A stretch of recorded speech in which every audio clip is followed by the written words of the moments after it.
Hello, beautiful peoples. This is Kim with Abundant Life Tarot, and this is November favorites. And you know how I love my favorites videos. It's my time to sit back and reflect on what I used and what I adored and what were my favorite things during the month. All right, let's get started. So I want to just do a big shout out to my subscribers, my new subscribers, my old subscribers. Thank you so much for joining me and sticking with me and watching my videos. I always appreciate your thoughtful comments, and it's always great to hear from you all. And thank you for hanging in there. So more to come in the new year ahead. So I'm excited about that. And let's see, this is going to be hopefully a pretty speed through kind of favorites. You know, I'm pretty long-winded, so we'll see. Random goodies. I don't really have a lot of random goodies this month. I'm actually a little kind of boring this month, I must say. I'm probably, in my mind, pretty boring all the time, but I don't really have anything that's super duper exciting for my randoms. So we will just move past that because, you know, there's other topics that I could discuss at length. Next up is crystals. So I always use a bunch of crystals throughout the month, and that's a given. And I am not going to bore you with running through all of the different crystals that I'm called to use. But one particular one stood out for the month of November for me, and that is my beloved selenite. This is my selenite wand that I have. It's quite massive, and I don't always use this particular piece, but it's on my main reading table, and I love selenite. I've been having more of it in the need for using it over the past month, and I realized that I have quite a bit of selenite. I wanted to show you some of the different examples of the selenite I have, and I have probably like 2 more pieces in the house that I'd left. One on my like little altar in my bedroom. I left it there, and there was one other one, I think it's in my daughter's room, and I didn't want to disturb her, so I was like, we'll leave those pieces be. I have a selenite plate, a chart, like this is what I put other stones on to cleanse. You know, selenite is good for cleansing and clearing and charging, you know, so I have this for that purpose. And I have my selenite heart that you guys see all the time on any reading table. I take it with me. And I have my reading wand. This is my pointer selenite that I like to use when I'm doing readings. I use this to point because I usually have a lot of cards on my reading table. I have what they call TV. I think they call these TV selenite pieces, where I get quite a few of these, and I put them in different spots where there is a television, and I put these in front of it. So I have a few of those, and I have a selenite palm stone.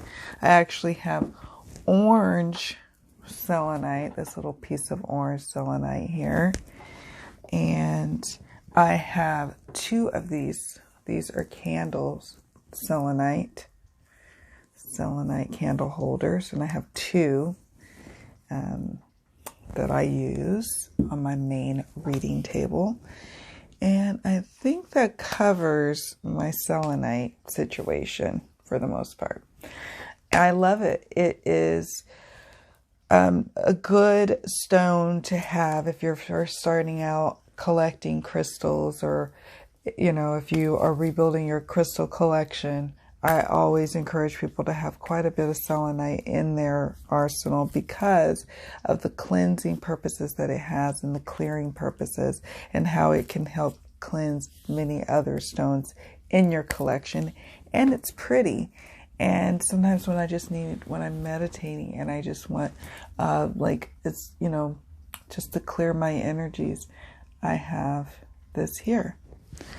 And yeah, I am very much into selenite for the month of November. And what else do we have?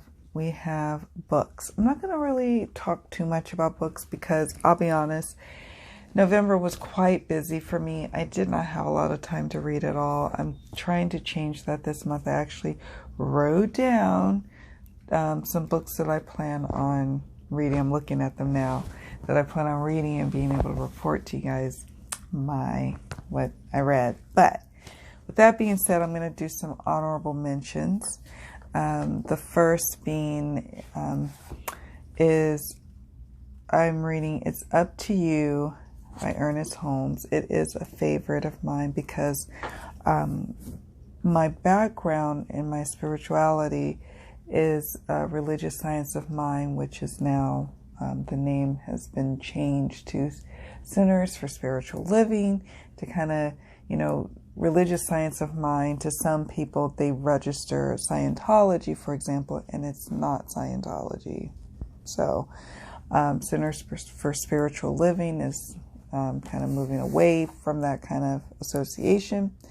But I hadn't been really in my practice lately. I've kind of fallen out of doing my daily reading and getting back into my, I want to get back into my gratitude drills I'll do for myself each day. And what I was hoping to accomplish is I got this book from my little favorite bookstore to read on the train rides. Like if I'm not sitting next to one of my train buddies that I chat with, then I may read from this book. And let me just kind of give you some ideas. I'm not gonna, like I said, this is just kind of an honorable mention in case you're like, does she read it all? I do. And it's not always tarot stuff.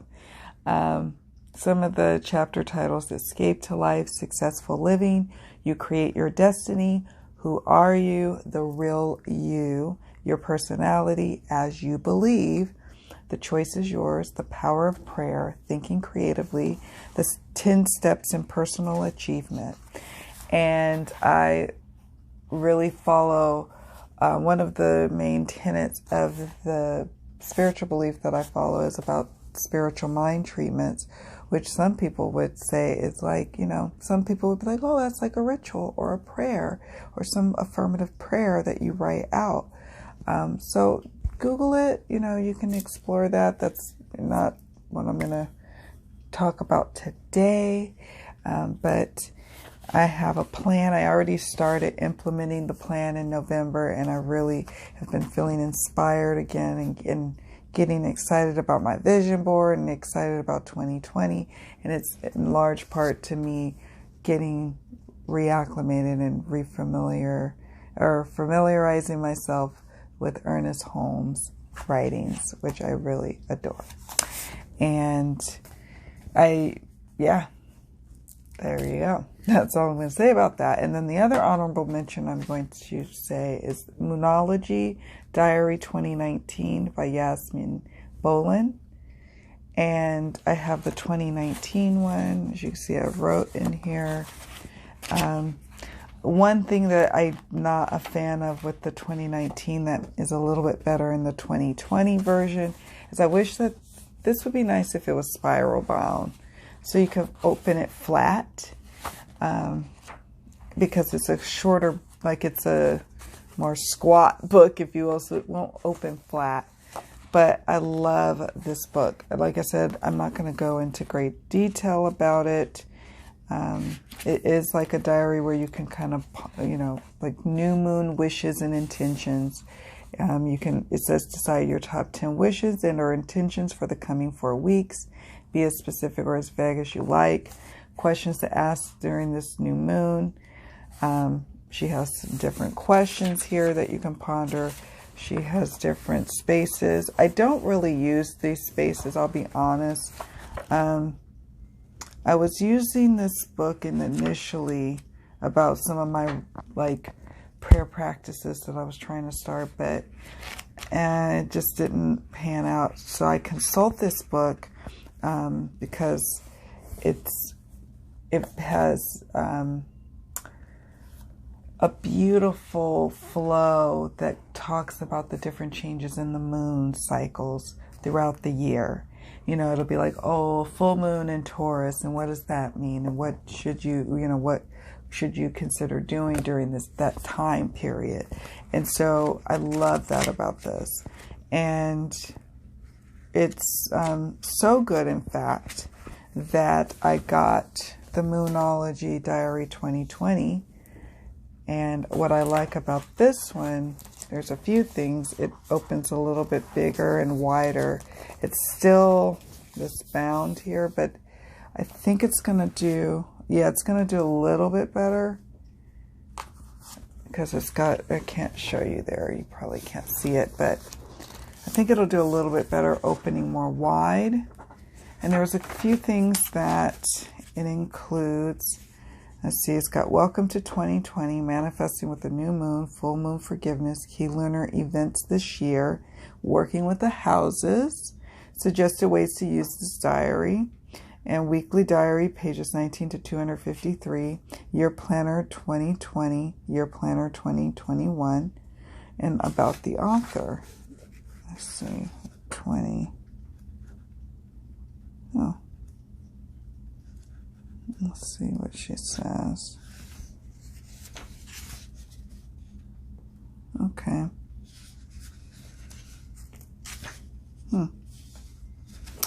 All right, so welcome to 2020. Understanding the lunar cycle. She goes through the different lunar cycles. Setting goals at new moon. Practicing forgiveness at full moon. Signs of the zodiac.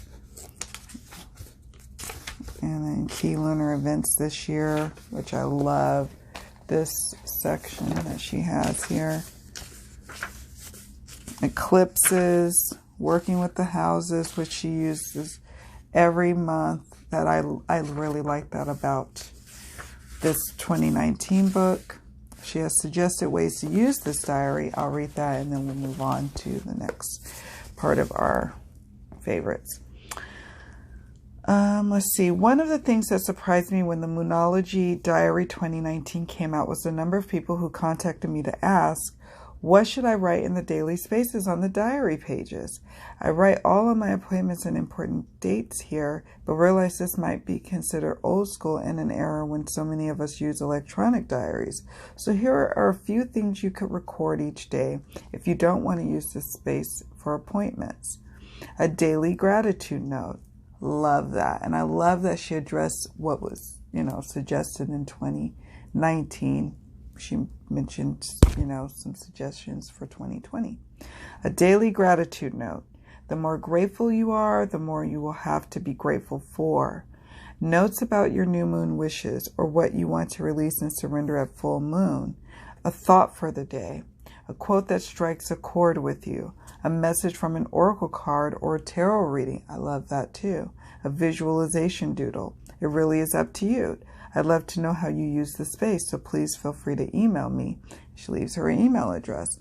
And I'm going to try all of those things. I love all of those. A daily gratitude note, notes about my new moon wishes, a thought of the day. I'm going to just incorporate all of it. I love that suggestion.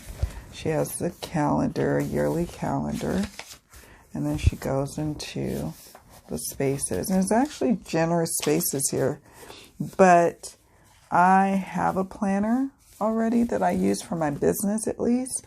Maybe I might use this for something else, more of my gratitude. Maybe it could be my gratitude journal and my new moon wishes journal, like a combination of the two. Something I'm grateful for and something that I'm, have the intention to manifest. And yeah, I'm really excited about using this year's Moonology Diary. I have her Oracle deck. I have the original Moonology book. and I am impressed. I really enjoy the deck, and I'm really enjoying the books, the diaries that she's created. All right, now we're done with books. We're going to discuss tarot first. I mean, normally I do oracle, but I've got to change that for whatever reason, so I'm not going to change the order. Let's discuss tarot. The first tarot that I have listed here is, where are you? The Afro Goddess Tarot Arcanas First Edition. Oh, it's love. And this is by Andrea Furtick, illustrated and written by. And she says here, for there is a most divine strength encased within the passion for wisdom and nestled in the cycle of external existence. And by the alignment of both wisdom and action, your destiny shall be revealed. I love this. I love this deck so much. I used it in the beginning of November for a reading or two for clients, and then primarily for readings for myself. And look at that. It is matte gold gilded edges, shiny backs, but you can see, Africa there, right there. It's so beautiful. And then, so it's shiny there, and then matte on the front side with the image. There is Three of Swords. Now, this is Nine of Pentacles. I know that just recently, the deck creator came out with an oracle deck, or more. It's actually a Lenormand deck, but you can use it as an oracle. And it is on my wish list, the Tower. I'm hoping to get it soon. Two of Swords. Because I would like it to go with this tarot deck. I'm a sucker for decks that go together. Not always. I'm not always called to use a pairing of like an oracle by the same creator with the tarot. But in this instance, I was called to it. So it is on my wish list. So you should definitely check that out. The Wheel of Fortune. Sorry. It's late here, actually. Son of Pentacles. Very evocative art. Beautiful quality of the deck. This is the Hermit. And I just really enjoy using it. It's nice to have a fully melanated deck, meaning a deck that has characters that are like me, like shade. So I like that. Here. So yeah, that is one of my favorite. Oh, look at that. One more. The Lovers. Love that. And the guidebook, before we put it away, is also matte, as is the box. But the box, you see that? Yeah. The lettering in the Africa continent there is like shiny black. So yeah, loved that. Like, yeah, for sure a favorite of mine. It's one of my prize decks that I have in my collection that I actually use from time to time. There are some decks that are prized that I don't always use because I don't want to hurt them or destroy them. But I do use this one. All right, so next up, let's see for tarot. Oh, this one. Let's talk about this one.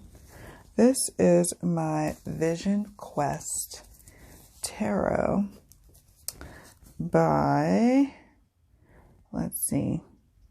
It says Vision Quest Tarot, the Native American Wisdom Tarot by Guyan Sylvie Winter and Joe Dose. And here are the backs.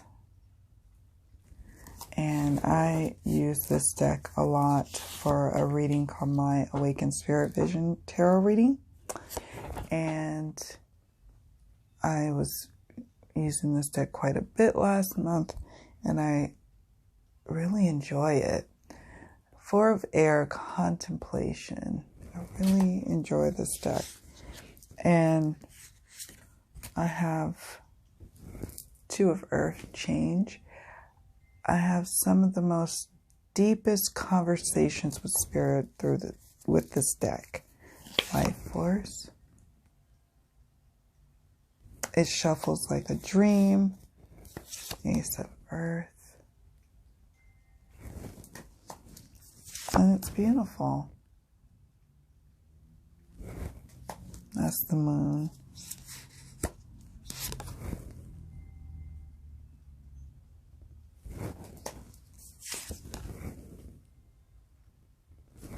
So it's nice to be able to touch upon certain decks that I, don't always touch upon, but I do keep them in my collection because there are times I will be utilizing them.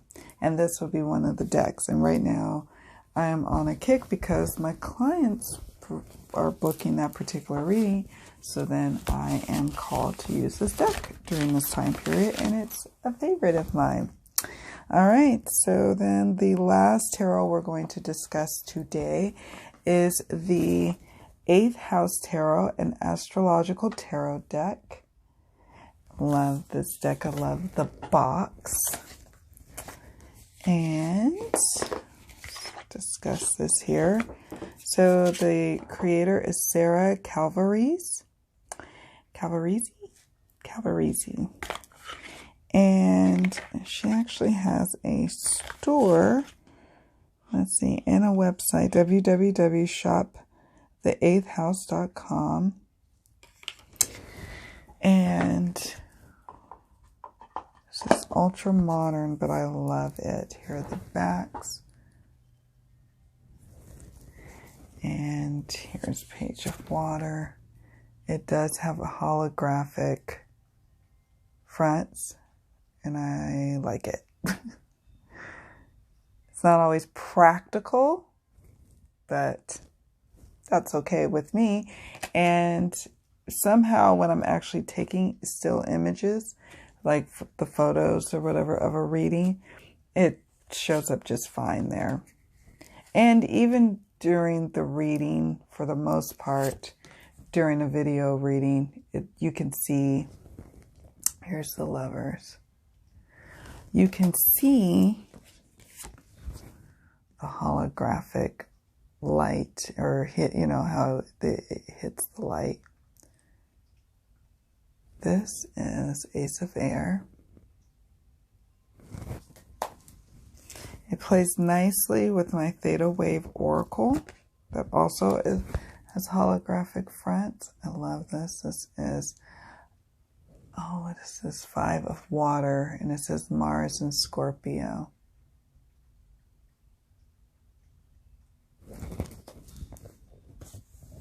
Knight of Air. She says Air of Air.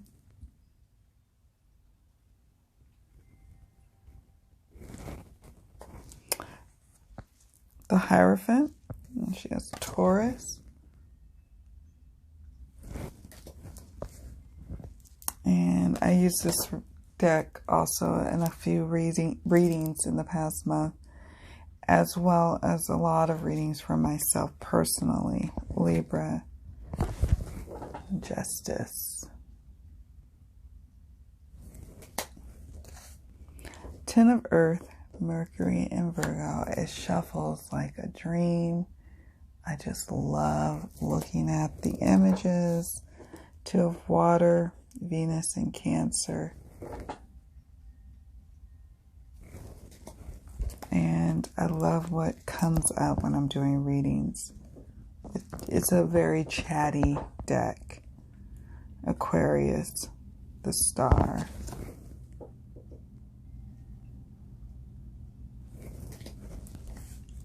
Two of Fire, Mars and Aries.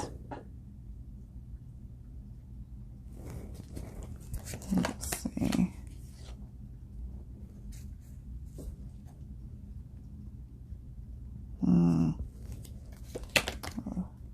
Let's see. Oh. Here's strength. I like strength. All right, so that's that for my lovely 8th house tarot. Okay, now we are moving on to Oracle. And let's see, so for Oracle, we're going to talk about Kelly Sullivan Walden's The Hero's Journey Dream Oracle. And the artwork is by Rasuli. And this is a Blue Angel Oracle. Here's the... And here is the card. We'll just talk about the card that was on my altar for the last week or so. It's number 14. Where you are is where it's at is the key phrase, and then there's the sub key phrase or sub phrase below that is stay still until you are divinely moved. And here's that card. And I had a little note about this deck, and let me show you. It's glossy cards. I've done an unboxing. Here is the backs. And I actually mostly use this deck for myself. It's readings for myself, and I'll stick them up on my altar and kind of ponder the image or ponder the message. Or sometimes if I remember a dream, I consult this deck and consult the book. So it's definitely a deck that is, as far as my practice goes, it's something that's just used for me. And I had a little note here about the hero's journey. Let's see. Oh, I put...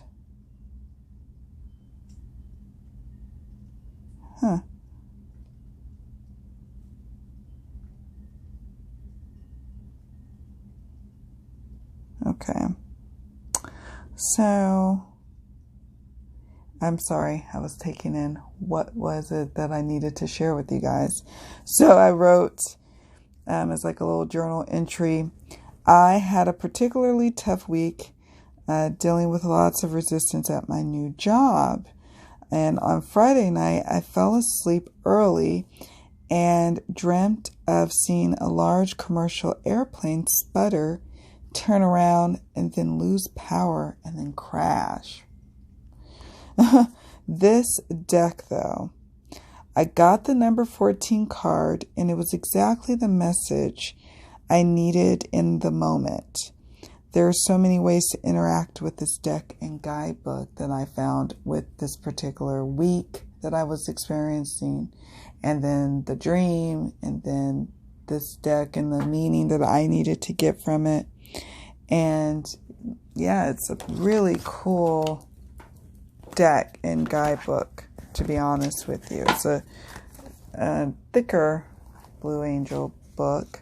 I'm just going to kind of check on my unboxing too of the deck, because I think I go into some more detail about the different cards here. But it has a dream symbol index, introduction, card layouts, card meanings, dream symbols index.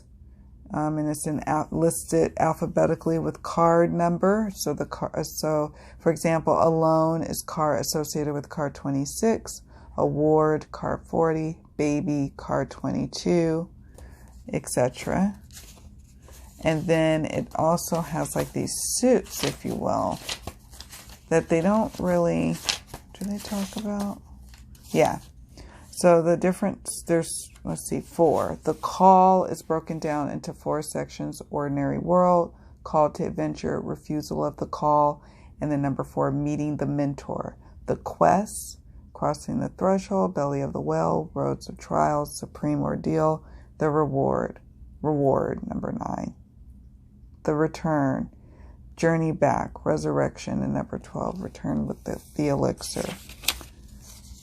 And it just goes on in different spreads, and even a Q&A session.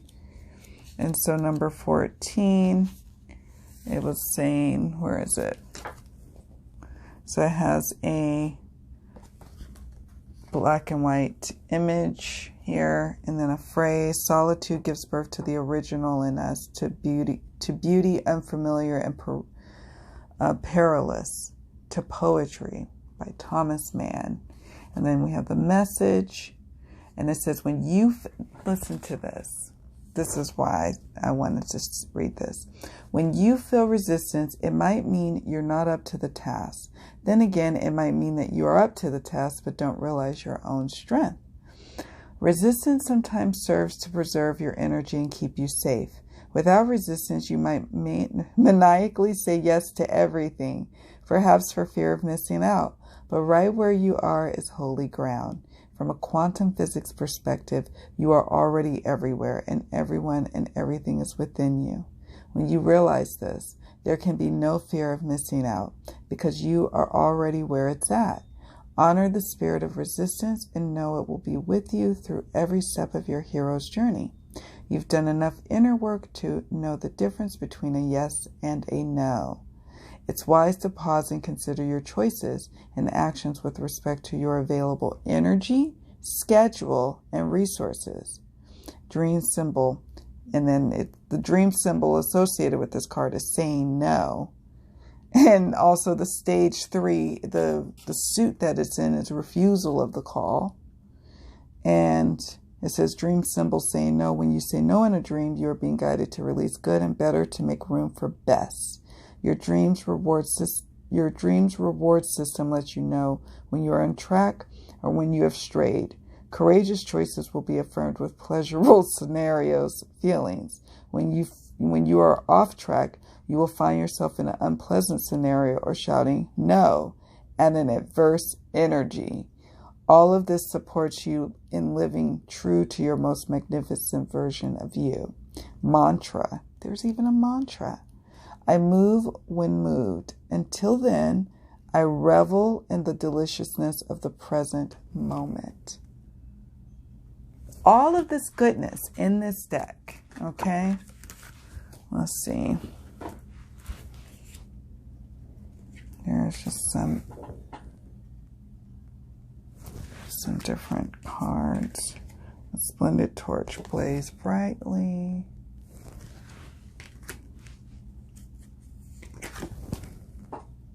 I'm not going to do more.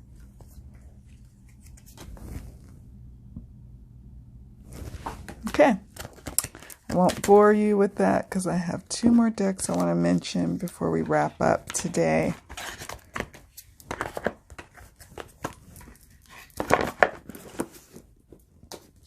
And that is this next deck I have been loving seriously. It's the Pathfinder Oracle deck.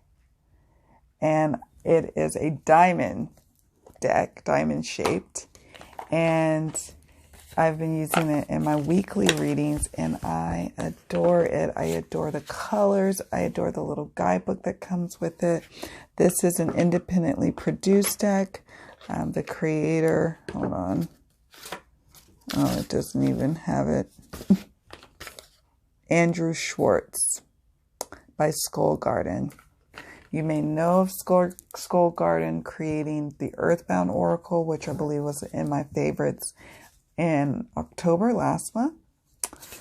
And here you can read these in the positive, negative, active, or passive. And this is fire. Here's seed.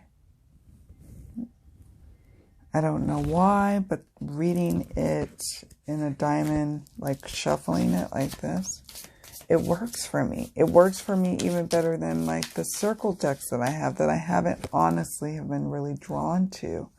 But I've been drawn to using this deck quite a bit. Let's see, snow. You can read it in different ways.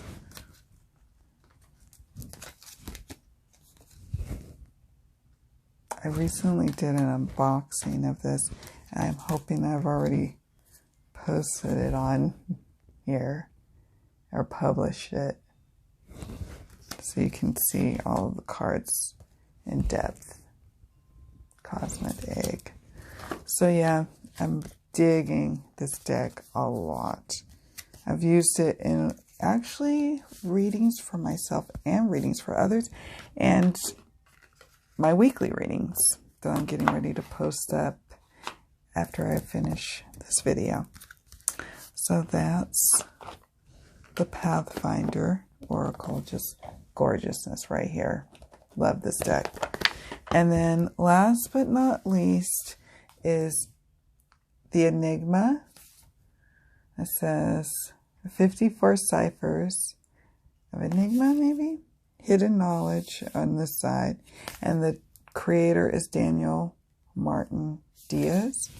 And it's actually, you can use it for divinatory purposes like I do, but this is also a part of a game that you can play, which is like a Mexican version of bingo. I haven't used it in the game format yet, but I've been using it also in my weekly readings, and I love it. Here's the backs. I love the art style. I love the messages that come up with this deck. It is such a breath of fresh air. Death. Divining. Earth. It instantly, just like the Pathfinder, it instantly became a fan favorite in my world. The Scorpions. Alchemy. The air.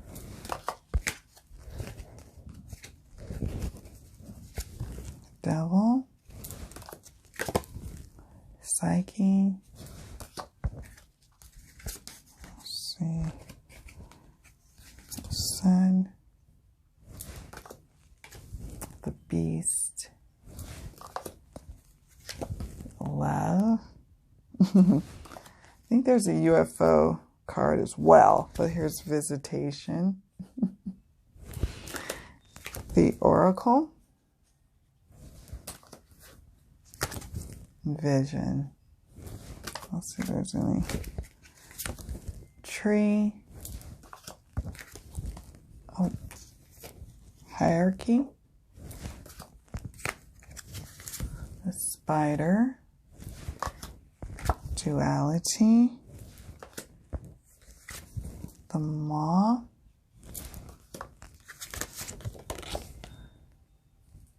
Self-awareness, really like that one.